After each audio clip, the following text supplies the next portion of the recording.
Welcome back to another B2 Nice TV video, of course, on the second channel. But bro, yo, today we talk about a different type of topic. And obviously, if you clicked on this shit, man, you might not know who I am, but you know what the series is, type shit. We're talking about motherfucking Beyblade Metal Fusion, as you see by the thumbnail. And you know me, I'm about to talk about it. I'm about to talk about this. Not only, of course, is my favorite series of all time. Favorite series, like Beyblade Metal Fight in general, is my favorite series of all time. That will never change. I mean, you can see it in the background. But not only is it the best series of all time, Metal Fight, now I know Metal Fight fans will often say that Metal series is the greatest, which I agree because I did grow up with it. I mean, I'm a 2000s kid. Boy, if you don't get... I'm not one of those ignorant metal fans that just say, yo, Metal Fight is the best, burst the shit and stuff. Because let's be honest, a majority, I bet you watching, you haven't even watched an episode of Beyblade Burst.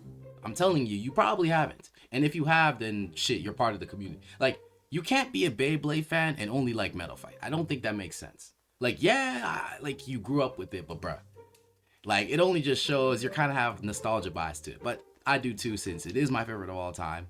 So, like, if I was to rank, Metal Fight's #1. But still, y'all niggas need to, like, learn to, like, watch some other shit. But anyways, back to the review. Yeah. So this is, like, a little retrospective, little, like, little, like, what are other words for, like, looking back, retrospective, whatever you want to call it, of Beyblade Metal Fusion specifically. This is like a 3-part, technically 4-part series, because we do count Shogun Steel.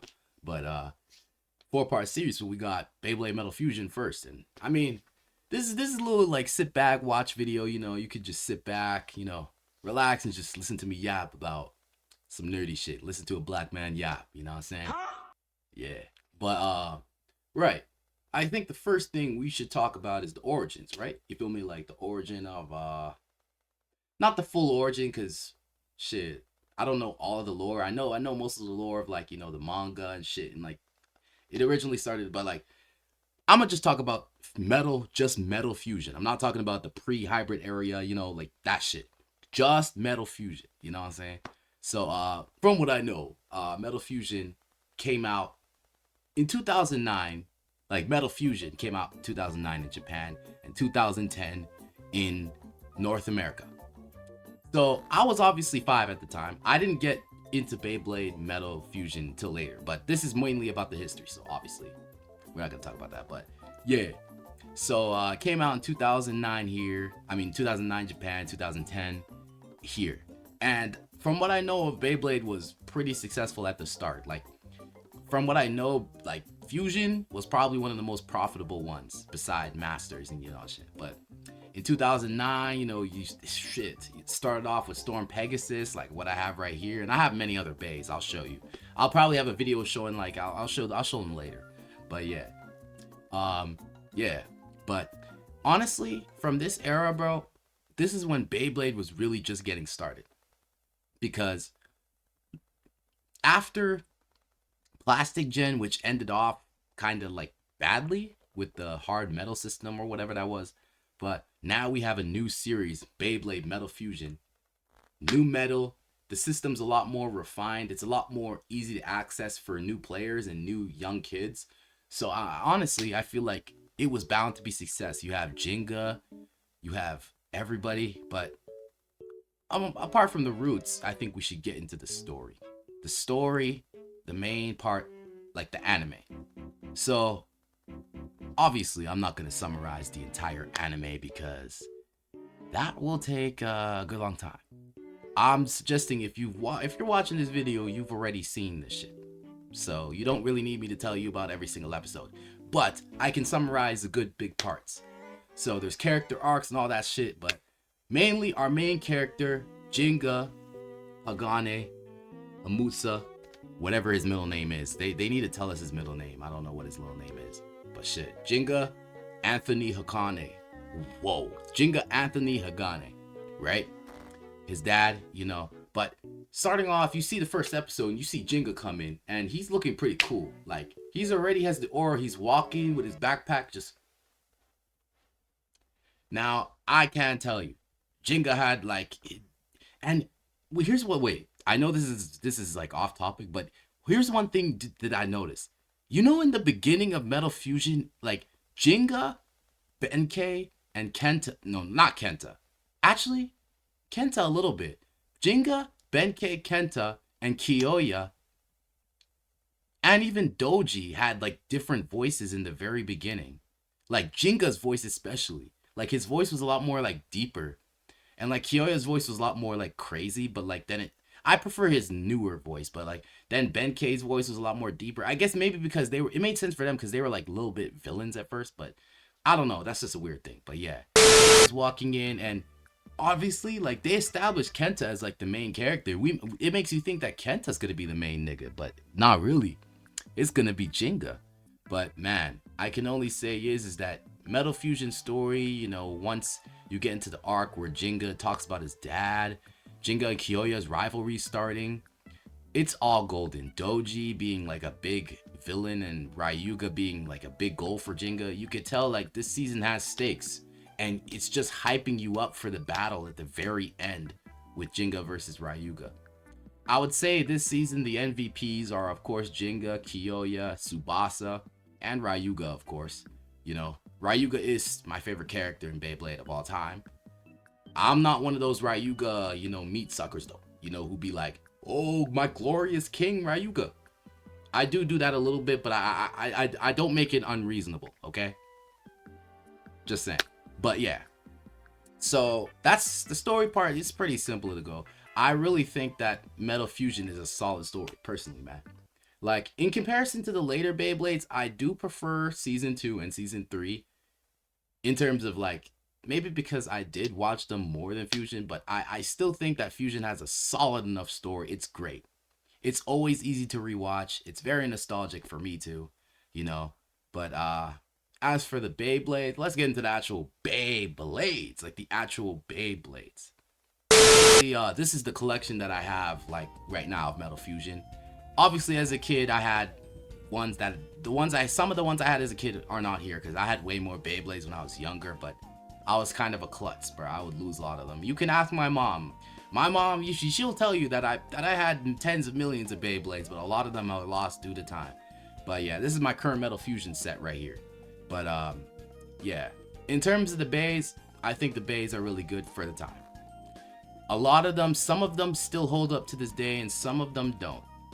Regardless, if you want to, there's the controversy that Storm Pegasus is really bad and like Pegasus bays are not good. It's not Pegasus. It's the stadiums that Hasbro decided to give us. Wait 1 second. I'm gonna grab some. So we have this, the Vortex Battle Stadium from the Beyblade set that released all the way back in whatever, 2010. Here's mine. I don't know why it's like, the writing's all gone in the middle. It's lost due to time. But this stadium is so terrible for attack types like Storm Pegasus. You know why? Because they just spin in the middle. Here's the thing. Usual stadiums are like the BB10, you know, Takara Tomi's BB10 stadium. That is how, you know, most Beyblade battles are. Storm Pegasus can actually cook in that stadium. In that stadium, the stadiums that Hasbro gave us nerfed all attack types. Made all attack types, especially lightweight ones like Storm Pegasus, pretty obsolete. So, Storm Pegasus is not bad, y'all. It is just the stadium you're using. Depending on the stadium, he could be bad or good. But anyways, there's bays like Rock Leone, Earth Eagle, Flame Libra, which was my first ever Beyblades. Flame Libra and Storm were my first ever. But you got, Flame Sagittario. Man, you got other ones. There's even ones that don't have, like Virgo. I still need to get a lot of them. Poison Serpent, but you know what I'm saying? Lots of them. Fusion cooked with the bays. And I like that, you know, Fusion keeps it simple. Since there is the pre-hybrids before it, you know, the pre-hybrid bays, Metal Fusion simplifies it so that it's much more uniform and much more easy to get into with like pre-hybrids, pretty aggro designs, you know? Metal Fusion kind of makes it more round shape, more uniform. You obviously have Lightning El Drago, the Forbidden Beyblade. Lightning El Drago is elite, but honestly, I think the best Beyblade in Metal Fusion is probably Earth Eagle, for the simple fact is Earth Eagle's kind of broken. Although if you were buying Beyblades back in like when Metal Fusion was still like in his prime, like 2011, you would never see Earth Eagle at all. At all. Like, it's probably one of the most rare Beyblades. Like, I had to get the Karatomi version because shit, the Fusion, the actual version, you would never see at all. But besides that, man, in terms of actual like products and like the time period of coming out, it was great. It was great, nigga. I can only say is I all I want to just talk about is the last thing is just that these bays, man, they are timeless, bro. Metal Fusion will always have a certain, look to the bays that the later bays, a lot of them just don't have, like a certain like charm, that a lot of the later Beyblades don't really have, Like, think of like bays like Storm Capricorn, Earth Virgo, Thermal Pisces, compared to like Death Quetzalcoatl. Maybe it's not the charm. I think it's just they're not as memorable. Well, even though I think, I don't know, Death Quetzalcoatl might just be one of those that are not memorable for Metal Fury. But yeah, man, Metal Fusion, I'm gonna rank it. If we're gonna rank it out of all the Metal series, Metal Fusion will be at number 3 for me. Which out of the 4 Metal series, there's only 4, so Metal Fusion's right here. I think it's great. It's so good to go back to. But when you look at the animation of Metal Fusion compared to the later ones, you can see that they had more of a budget with the next ones. But I do think that Jinga's character Jinga's character peaked here, because after that he was kind of just like his character, like he didn't really have much arcs. Like, yeah, he would have small arcs against like little like Julian and stuff, but like Jinga's like actual character development kind of really stopped here, which is okay. Ryugo was literally just getting started. Kenta, he was in his early days. Kyoya was kind of just at his weakest point here, and stuff like that. So I think in terms of the characters, man, I'll always have a certain love for the original Fusion characters that get carried on, because a lot more people come in the next ones. But if we got to talk about that, I think we're good to talk about my personal experiences with Beyblade Metal Fusion. All right, y'all. This is where we get personal. Not that personal, but personal. So, for Beyblade Metal Fusion, and this is where my Beyblade Metal series kind of starts. I'm only really gonna tell the fusion aspects. So this is like 2011, 2012. Like Metal Masters, that's like, But for Metal Fusion, we start back on my 6th birthday in basically October. I remember the exact date, but it was my birthday party. So I don't know if it was October 6th, 11, or like October 7th or October 8th. But my birthday party, 2011. I might have a picture of me on that picture. But yeah, October 6th, 2011. My 6th birthday. I was having, a party. I was like, 6? I was in 1st grade. I had a bunch of my mom's friends' kids coming over, and a good childhood friend of mine. So, as you know, like at the party, well, not as you know, but at the party, I had a clown come and paint all of our faces. Well, my mom did. My mom's a W for that. But yeah. So I remember there was a part where, and my good friend, this is like my childhood best friend, he was like late to the party for some reason. I don't know, maybe it's because he was getting the gift.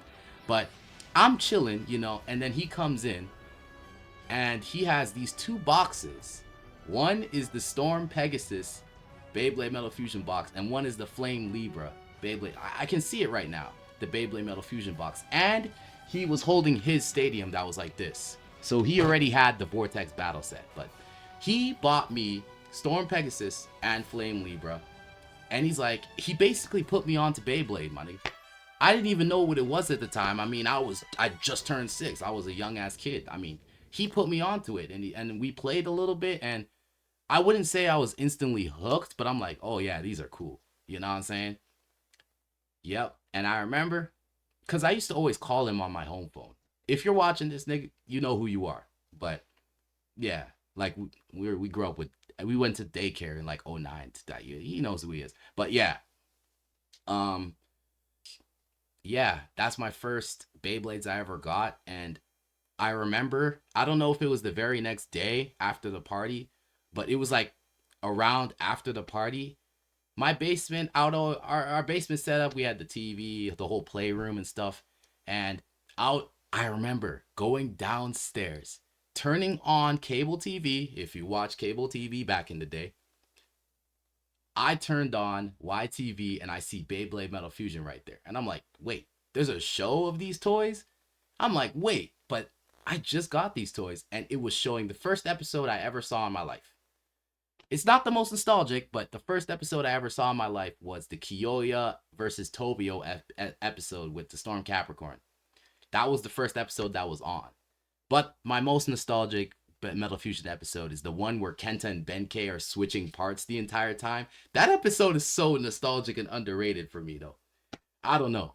But yeah, that's my like story with Metal Fusion. And as for Metal Fusion bays, I didn't really get like much like actual like a lot of Metal Fusion bays I didn't get until way later, until like Shogun Steel and stuff. Like after this, like the only bays I got were some like XTS bays. Like my first ever bay outside of these were it was Electro Bull.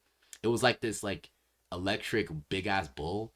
And then I had yeah, the Tornado, and I got the Tornado El Drago and stuff. But yeah, as for Metal Fusion, that's like as far as it goes. Everything else is like Metal Masters and Fury. That's like a longer story because I was more into Beyblade around like that time. But at this point, I was just getting into it, so I didn't get much like so. But still, yeah, that's like my personal experiences with Metal Fusion. Yeah, that was like a little, it was a little calm, man. I like Metal Fusion. I always will. This was like a little short type of review type of shit, but yeah. Stay tuned if you want more of these like retrospective shits. But man, I'm gonna talk to y'all niggas later, and I'm out, gang.